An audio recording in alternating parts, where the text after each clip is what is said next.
Hello family, today I'm going to be talking about something very important, and that is the authority of a believer. Sometimes we believers we forget that we have authority. When I mean authority, I'm talking about spiritual authority. When you came into Christ, you didn't just got salvation, you got a new identity. You became an ambassador of heaven, a soldier of God's army, clothed with power and with authority. Remember when Jesus Christ was talking in Luke, he said that I give unto you power to tread upon serpent and scorpion and over all the manifestation of the enemy, and nothing shall by enemies hurt you. That we have been clothed with power to exercise or to authorize God's will on earth. So God wants every one of us. Remember, an ambassador is a representative. If you are representing someone, if that person was there, what would that person do? If Jesus Christ was walking maybe in your streets or living close to you, what would Jesus Christ be doing? So I want you to have this picture in your mind. You being an ambassador, you being a representative of Christ, God wants you to enforce anything that is His will. And it is way for us to be free from demonic attack. It's way for us to be free from sin. It's way for us to be free from fear, because fear brings torment. It's way for us to be free from whatsoever thing that might be oppressing you.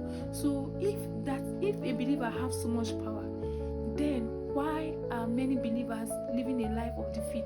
Why is it that many people are living a life and it seems as if God is not powerful, or the God that they are serving is not powerful?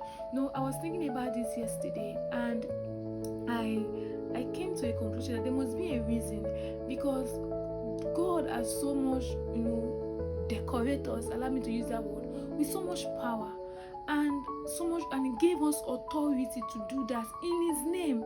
So I want you to know that, but there are some things that when one begins to engage Him, the person will begin to lose that authority, or lose the boldness to be able to confront whatsoever thing that comes his our way. For example, little compromise.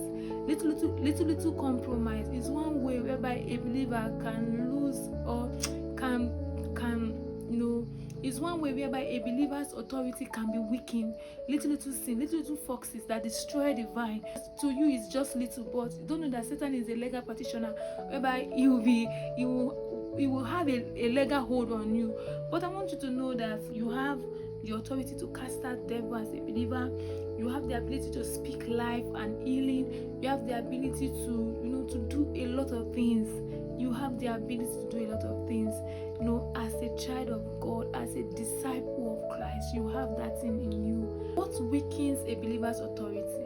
The first one I want to show us today, I talked about compromise. Another thing that weakens the believer's authority is lack of knowledge. The Bible, God was lamenting that my people perish as a result of lack of knowledge. You not wanting to know. Some people, they are born again, yes, there's no doubt about it, but they don't desire to know, the kind of spirit that they have received. They don't desire to want to know more about this God that they have received.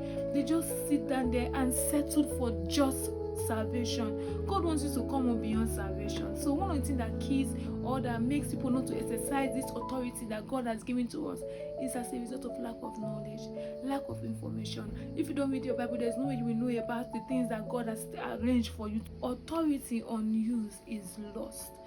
If you don't use anything to just be there, you will not even know that it is there. And that one is disobedience or sin. And I want you to know that sin breaks spiritual alignment. Sin, the Bible made us understand that if you break the edge, the serpent will bite you. So sin is one way. When you go into sin and you don't repent, unrepented sin is something that weakens a believer's authority. You know that God is not happy with you concerning what you do, and you just sit down there and you just be maybe manifesting sinful boldness. You just be doing things and you are just going your way, even if when people are trying to call your attention, trying to slow you down, but you don't want to hear. So all those things are what weakens a believer's authority. Another thing that weakens a believer's authority, fear and doubt. Fear contradicts faith, and when you are doubting, you are telling God that this thing you cannot do it. You are making God a liar when you doubt him. When you are doubting God, you are making him a liar. Remember what hindered the children of Israel in the Old Testament or in the wilderness? It was because of their unbelief. After all the numerous things God did for them, it's supposed to boost their faith, boost their confidence that see the God of heaven is with me, is with them. But still, they still had doubts.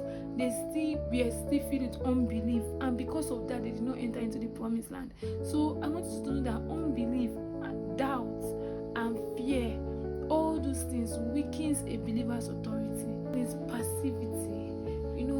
Some believers, they wait for God to do what God has already given them authority to do. You are sick, and Bible says that if anyone is sick, they should go to the elders and for them to pray and for them to anoint him and all that. But you are sick and you are just lying down there.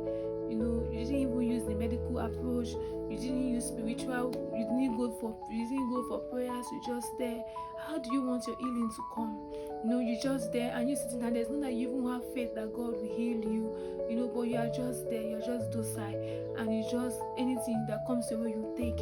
I want you to know that God wants us to exercise authority even in our life.